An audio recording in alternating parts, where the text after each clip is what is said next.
রাতে মাইলস্টোন স্কুলে যে মর্মান্তিক বিমান দুর্ঘটনা ঘটেছে, সেখানে আমাদের যে কোমলমতি সন্তানরা মারা গেছেন, যারা আহত হয়েছেন, তাদের জন্য আমরা 1 মিনিটের নীরবতা পালন করেছি, একটা শোক প্রস্তাব গ্রহণ করেছি, ওখানে আমরা দোয়া করেছি।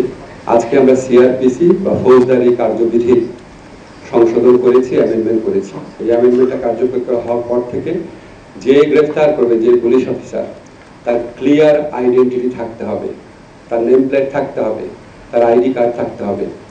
যে ব্যক্তি গ্রেফতার হচ্ছে উনি চাহিদা মাত্র যে পুলিশ গ্রেফতার করছে তাকে আইডেন্টিটি কার্ড দেখাতে হবে, এটা ম্যান্ডেটরি।